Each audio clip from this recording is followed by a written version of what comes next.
말씀에 순종하는 이유가 무엇인가요? 하나님께서 약속하신 축복이 있기 때문인가요? 물론 공감합니다. 하나님께서는 사람이 행복하게 살 수 있는 방법을 말씀으로 제시하셨습니다. 주의 법을 사랑하는 자에게는 큰 평안이 있으니 그들에게 장애물이 없으리이다. 내가 내 하나님 여호와의 말씀을 삼가 듣고 내가 오늘 내게 명령하는 그의 모든 명령을 지켜 행하면 내 하나님 여호와께서 너를 세계 모든 민족 위에 뛰어나게 하실 것이라. 하나님께서는 순종하는 자들을 보호하시고 그들에게 풍성한 복을 주신다고 약속까지 하셨습니다. 내가 그의 목소리를 잘 듣고 내 모든 말대로 행하면 내가 내 원수에게 원수가 되고 내 대적에게 대적이 될지라. 이스라엘아 듣고 삼가 그것을 행하라. 그리하면 내가 복을 받고 내 조상들의 하나님 여호와께서 내게 허락하신 같이 젖과 꿀이 흐르는 땅에서 내가 크게 번성하리라. 하나님은 순종하는 자의 기도에 귀 기울이십니다. 기도 응답이 빠르게 나타납니다. 내가 부를 때에는 나 여호와가 응답하겠고 내가 부르짖을 때에는 내가 여기 있다 하리라. 하나님께서는 사람이 가장 행복하게 사는 인생 설계도를 성경으로 주셨습니다. 성경 안에는 하나님께 순종하는 자들에게 복을 주시고 그분의 보호와 평안을 허락하신다고 약속하셨습니다. 반면에 어떤 사람들은 하나님의 심판이 두려워서 어쩔 수 없이 말씀에 순종합니다. 마음속 깊은 곳에서는 순종할 마음이 없으나 절대자로부터 내려지는 진노가 무서워 순종하는 부류의 사람들도 있습니다. 단순히 우리가 하나님의 복을 누리기 위해서 순종하는 것은 성경에서 벗어난 것입니다. 하나님의 진노가 무서워 주의 말씀을 지키는 것도 비성경적입니다. 그렇다면 도대체 우리가 왜 순종해야 되는 것입니까? 성경에서 가르치는 순종의 진정한 의미는 무엇입니까? 그럼 본격적으로 이 주제에 대하여 상세히 살펴보겠습니다. 우선 우리가 알아야 할 사실 하나가 있습니다. 하나님께서 우리에게 원하시는 것은 복종이 아니라 순종이라는 것입니다. 하나님은 우리에게 복종을 기대하지 않습니다. 순종을 기대하십니다. 복종과 순종은 분명히 다른 의미를 함의하고 있습니다. 복종은 헬라어로 히파코에로 어떤 명령이나 권위에 무조건적으로 따르는 행위입니다. 자신의 지적 감정적 이해 없이 수행되는 절대적 명령을 이유를 달지 않고 따르는 것을 의미합니다. 복종은 주인과 종의 관계입니다. 주인이 어떤 일을 시키면 아무 이유를 대지 않고 따르는 종처럼 성도가 하나님의 지시에 무조건 따라야 하는 것이 됩니다.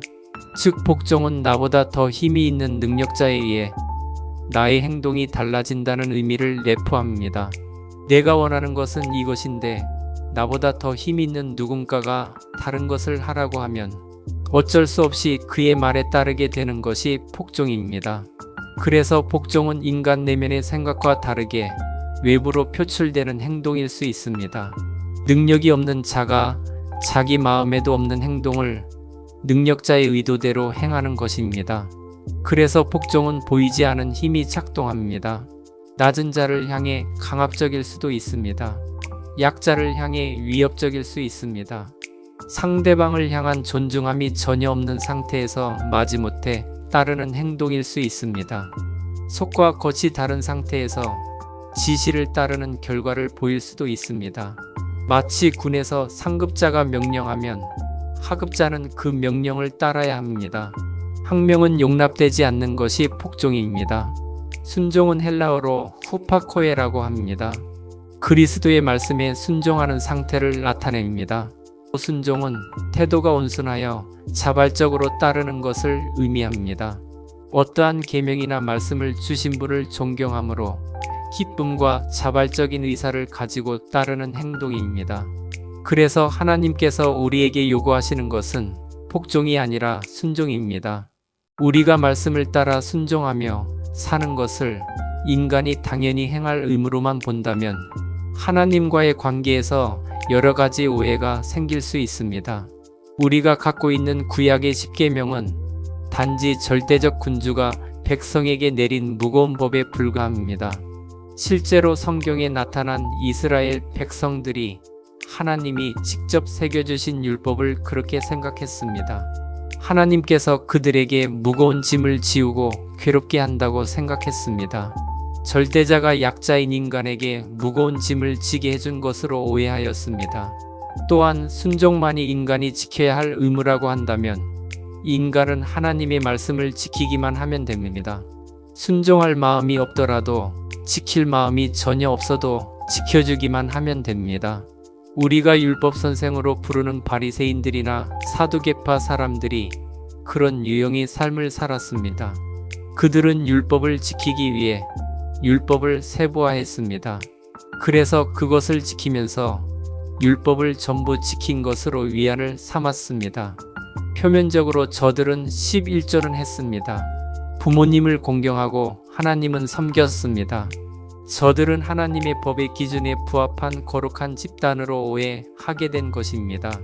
성경을 통해 하나님께서 요구하시는 순종은 하나님께서 왕이시고 우리는 그의 백성이니 당연한 의무감에서 순종해야 되는 것일까요? 아니면 순종하지 않으면 하나님의 저주를 받는 것이 두려워 순종하는 것입니까? 우리가 어떤 동기를 가지고 말씀대로 살아야 되는 것일까요? 하나님이 우리에게 원하시는 순종은 그런 의무감의 순종이 아닙니다. 어쩔 수 없이 순종하는 것을 원하지 않습니다. 과거에 하나님께서 이스라엘 백성들에게 율법을 주시면서 순종을 요구하셨습니다. 그 율법을 전달해 준 지도자 모세가 우리의 궁금증에 대한 해답을 제공해 줍니다.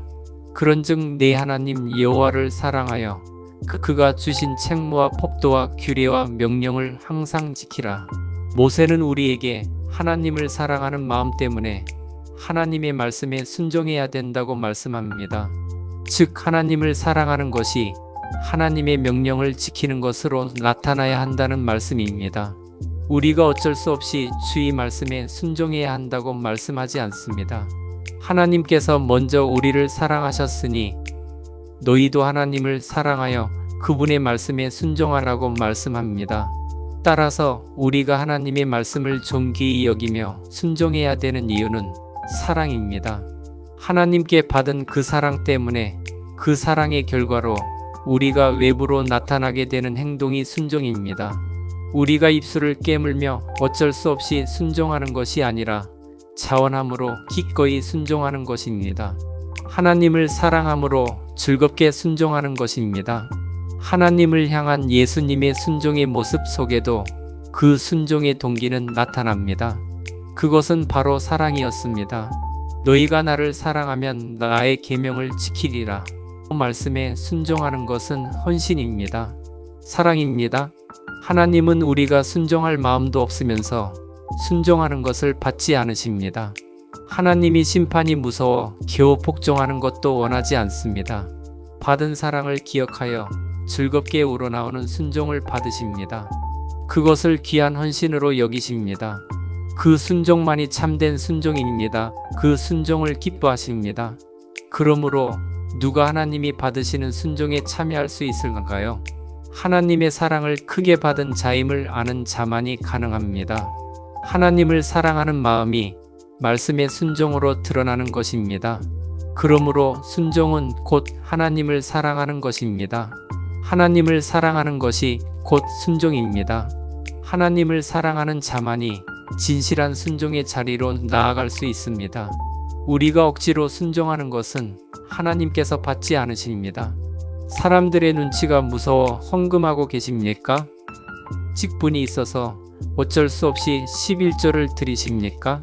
그런 마음에서는 드리지 마세요. 우리가 그런 자세로 드리면 어차피 하나님께서 받지 않으십니다.